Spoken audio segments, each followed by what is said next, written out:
കണ്ണൂർ ജില്ലയിൽ എത്തുകയാണെങ്കിൽ ഉറപ്പായും സന്ദർശിക്കേണ്ട ഒരു ക്ഷേത്രത്തിലേക്കാണ് ഇന്നത്തെ എൻ്റെ യാത്ര. ഞാൻ ഇവിടുത്തുകാരി ആയിരുന്നിട്ട് കൂടി ഈ അമ്പലത്തിലേക്ക് വരാൻ സാധിച്ചിരുന്നില്ല. എല്ലാത്തിനും ഒരു സമയമുണ്ടല്ലോ ദാസ എന്ന് പറയുന്നത് പോലെ ഈ ഇടയായാണ് അതും ഒത്തുവന്നത്. ചെറുവക്കലിൽ ബസ് ഇറങ്ങി ഇത്ര സുന്ദരമായ ചിറ കടന്നാണ് നമ്മൾ ക്ഷേത്രത്തിലേക്ക് എത്തുക. ഇത്രയും സുന്ദരമായതും പഴയ കാലത്തെ ഇത്രത്തോളം സ്മരിക്കാൻ കഴിയുന്നതുമായ ഒരു ചിറ കണ്ണൂരിൽ തന്നെ വേറെയുണ്ടോ? മുൻപോട്ട് പോകുന്നതിന് മുൻപ് തന്നെ ഒരു കാര്യം പറഞ്ഞോട്ടെ. ഇത്തിരി ദൈർഘ്യ കൂടുതൽ കാണും എൻ്റെ ഈ അവതരണത്തിന്. കാരണം അത്രത്തോളം ഉണ്ട് ഇവിടെ കാഴ്ചകളും കഥകളും. കണ്ണൂർ ജില്ലയിലെ തളിപ്പറമ്പിൽ സ്ഥിതി ചെയ്യുന്ന രാജരാജേശ്വര ക്ഷേത്രത്തിലേക്കാണ് ഇന്നത്തെ എൻ്റെ യാത്ര. ഇവിടുത്തെ പ്രധാന പ്രതിഷ്ഠ ശിവഭഗവാൻ, ത്രിമൂർത്തി സങ്കല്പം.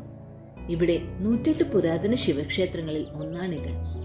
കലിയുഗം ആരംഭിക്കുന്നതിന് മുൻപ് തന്നെ പരശുരാമൻ ഈ ക്ഷേത്രം നിർമ്മിച്ചു എന്ന് വിശ്വസിക്കുന്നു. പിന്നീട് മൂഷിക രാജവംശം അഥവാ കോലത്തിരി രാജവംശത്തിലെ രാജാക്കന്മാർ ക്ഷേത്രം പുതുക്കി പണിതു. ഇവിടെ ഞാൻ എത്തിയ സമയം രാവിലെ ആയിരുന്നതുകൊണ്ട് തന്നെ എനിക്ക് ഭഗവാനെ ശ്രീകോവിലിനകത്തേക്ക് പോയി ദർശിക്കാനുള്ള അനുമതി ലഭിച്ചില്ല. കാരണം അവിടെ അത്താഴ പൂജ അഥവാ ദേവന് അത്താഴ നിവേദ്യം നൽകിയതിനു ശേഷം മാത്രമേ സ്ത്രീകൾക്ക് ശ്രീകോവിലിനകത്തേക്ക് പ്രവേശിക്കാൻ അനുവാദമുള്ളൂ. ശുഭകരമായ അത്താഴത്തിന് ശേഷം ഭഗവാൻ തന്റെ പത്നിയായ പാർവതി ദേവിയുടെ അരികിലിരിക്കും. ആനന്ദകരമായ മാനസികാവസ്ഥയിലായിരിക്കുമെന്ന് ദിവ്യ ദമ്പതികളുടെ അനുഗ്രഹം നേടാനും ശ്രീകോവിലിനകത്ത് പ്രവേശിക്കാനും ഉചിതമായ സമയമാണിതെന്ന് വിശ്വസിക്കുന്നതിനാൽ എനിക്ക് അവിടേക്ക് കയറാൻ സാധിച്ചില്ല. സതീദേവിയുടെ സ്വയം ദഹനത്തിനും ശിവന്റെ താണ്ഡവ നൃത്തത്തിനും ശേഷം സതിയുടെ തല വീണത് ഇവിടെയാണ് എന്ന് കരുതുന്നു. ക്ഷേത്രത്തിലെ ശിവലിംഗത്തിന് ആയിരക്കണക്കിന് വർഷത്തിൽ ഋഷിമാർ അമൃത് കടന്നെടുത്തപ്പോൾ കിട്ടിയ ചൂർണം കൂട്ടിക്കുഴച്ച് നിർമ്മിച്ച 3 ശിവലിംഗം ബ്രഹ്മാവ് കൈവശപ്പെടുത്തി. പാർവതി ദേവി ഭഗവാൻ ശിവന്റെ സഹായത്തോടെ ആ ശിവലിംഗങ്ങൾ വാങ്ങി പൂജിച്ചും വന്നിരുന്നു.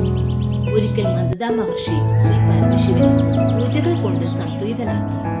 പൂജയിൽ പ്രസാദവനായ ഭഗവാൻ ശിവൻ ശ്മശാനങ്ങൾ ഇല്ലാത്ത സ്ഥലത്ത് പ്രതിഷ്ഠിക്കണം എന്ന് ഉപദേശിച്ച് ശിവലിംഗം മഹർഷിക്ക് സമ്മാനിച്ചു. എല്ലാ സ്ഥലങ്ങളും അന്വേഷിച്ചു അവസാനം തളിപ്പറമ്പിൽ എത്തുകയും ഇത് ഏറ്റവും പരിശുദ്ധമായ സ്ഥലമെന്ന് മനസ്സിലാക്കി അവിടെ പ്രതിഷ്ഠിക്കുകയും ചെയ്തു.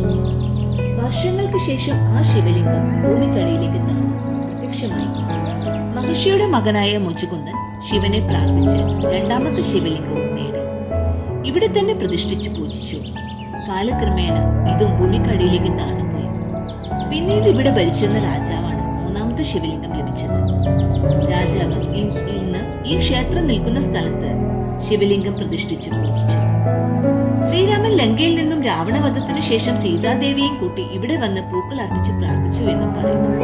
അതിനാൽ ശ്രീരാമനോടുള്ള ബഹുമാനാർത്ഥം ഇന്നും ഭക്തജനങ്ങൾക്ക് നമസ്കാര മണ്ഡപത്തിൽ പ്രവേശനമില്ല. ടിപ്പുവിന്റെ ആക്രമണത്തിൽ ഏറെ നാശങ്ങൾ സംഭവിച്ച ക്ഷേത്രങ്ങളിൽ ഒന്നാണിത്.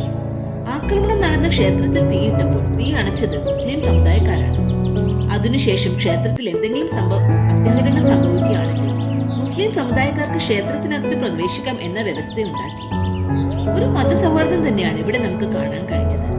ടിപ്പുവിന്റെ പടയോട്ട കാലത്ത് രാജരാജേശ്വരന്റെ താഴികക്കുടം കയറുകെട്ടി വലിച്ചു. എന്നാൽ ഭഗവാന് മുന്നിൽ ടിപ്പു തലകുനിച്ചു. അതുകൊണ്ട് ഇവിടുത്തെ താഴികക്കുടം അല്പം ചെരിഞ്ഞാണ് ഉള്ളത് എന്നും പറയുന്നു. ലക്ഷ്മി സാന്നിധ്യമാണ് ഇവിടെ ഉള്ളത്. അതുകൊണ്ട് തന്നെ ഇവിടെ ലക്ഷ്മിപുരം എന്നും അറിയപ്പെടുന്നു. പ്രദക്ഷിണ വഴിയിൽ അകത്തു നോക്കി ദക്ഷിണാമൂർത്തി, പുറത്ത് അന്നപൂർണേശ്വരി, പടിഞ്ഞാറ് ഭാഗത്ത് അകത്തു നോക്കി ശ്രീ പാർവതി ദേവി, പുറത്തേക്ക് നോക്കി പടിഞ്ഞാറ് ഗോപുരത്തിലേക്ക് നോക്കി മാടായി കാവിലമ്മ അഥവാ ഭദ്രകാളി. രാജരാജേശ്വരന്റെ കാവൽക്കാരെയാണ് മാടായി കാവിലമ്മ. മാടായിലെ അത്താഴ പൂജ കഴിഞ്ഞ് ഭഗവതി ഇവിടെ വന്ന് ഗോപുരത്തിന് മുകളിൽ ഇരിക്കും. പണ്ട് ഈ ക്ഷേത്രത്തിൽ തന്നെയായിരുന്നു അമ്മ ഉണ്ടായിരുന്നത്. പക്ഷേ ഒരു ഘട്ടത്തിൽ അമ്മയ്ക്ക് മാംസങ്ങളൊക്കെ കഴിക്കുന്ന അതിരൂദ്രഭാവത്തിലായതുകൊണ്ട് തന്നെ മതിലിനകത്ത് വെച്ച് മാംസങ്ങൾ നൽകുന്നതിനുള്ള ബുദ്ധിമുട്ടുകൾ കാരണം അമ്മയെ മാടായിക്കാവിലേക്ക് മാറ്റി പ്രതിഷ്ഠിച്ചു. പക്ഷെ എങ്കിലും ഭഗവതിയുടെ ചുമതല ഇവിടുത്തെ കാവലാണ്.